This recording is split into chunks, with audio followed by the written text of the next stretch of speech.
that the risk is on us. I see a lot of great products.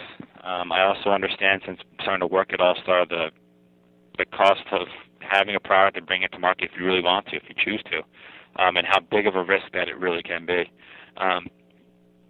It's in order to successfully bring a product to retail, you have to be an expert in almost every aspect of the business, and it's a very hard thing to do. And companies like ourselves have worked hard years to get to that point. So it's definitely an option. You're going to be compensated differently, obviously. You're doing it yourself, but I mean, the risk is so much greater. If it was presented in front of me and I had a product, I personally am more of a conservative person as it is, as far as making sure I'm making the right choice. I would probably go the route of having someone finance and also take that risk. Okay. Well. Yeah. I mean, it really depends. I mean, that's it's kind of you're willing to roll the dice. Yep. Do you work directly with the buyers, John? I don't. Okay. I don't. My job is strictly finding product, and that means your development companies, your inventors, your going to trade shows. We go to a lot of state fairs. So the woman that called from Wisconsin, we went to your state fair. We were walking around trying to find the next hit.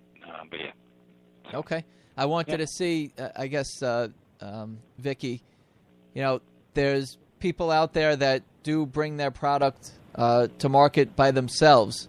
And, having a company like an All-Star Direct Response, or a company that already has products that exist out there to license it, you're basically leveraging their line and relationship with the buyers to kind of add your product to their product line and collect a royalty.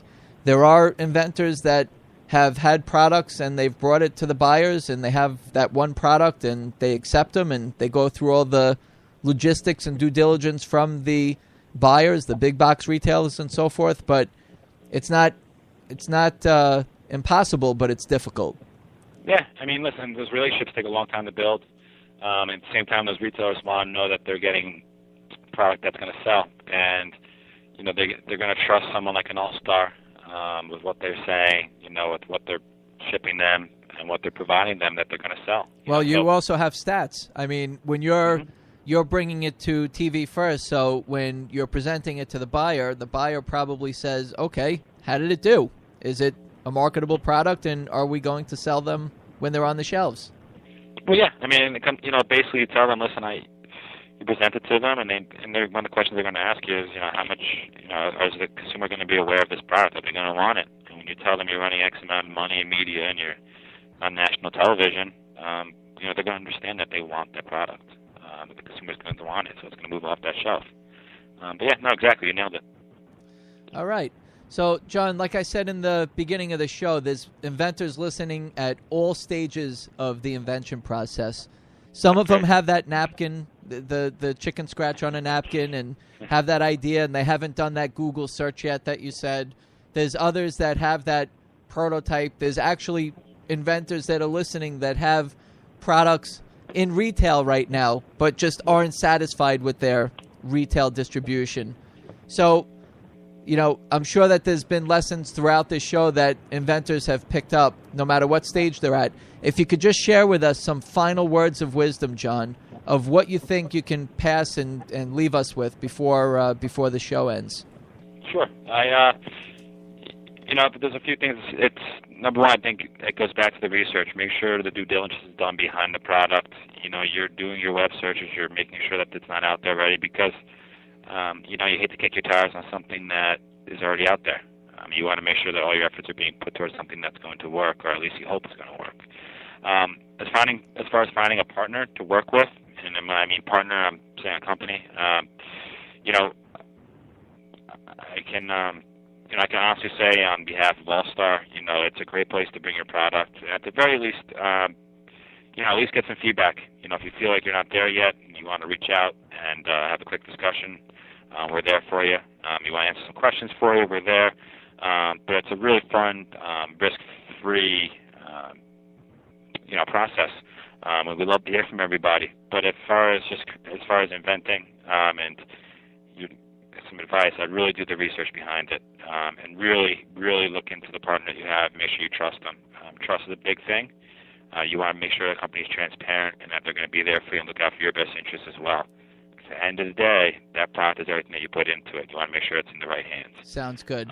That sounds like a plan. And obviously, throughout the show, you've given the information on what they need to do before they present to you. So it'll probably be helpful for them to follow those steps, John, so you don't have to really reiterate it.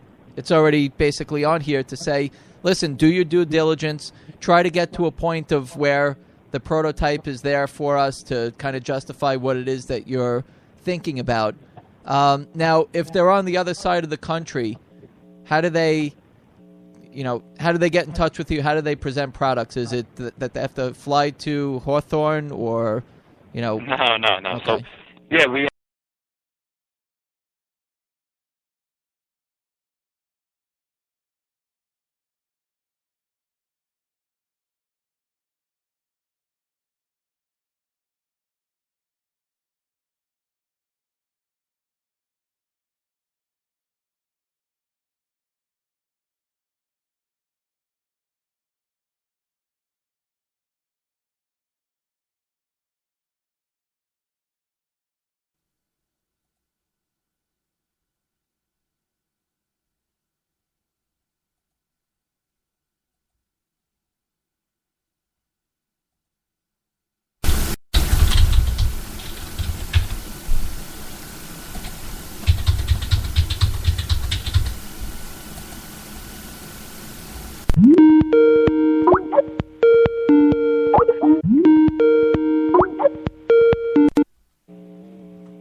Hey, Brian. Hey. Hey, yeah, we just lost it right at the end there. Yep, we lost it just at the end. I see that there's some router issues. It's Okay. really weird. No, I think that, hope that was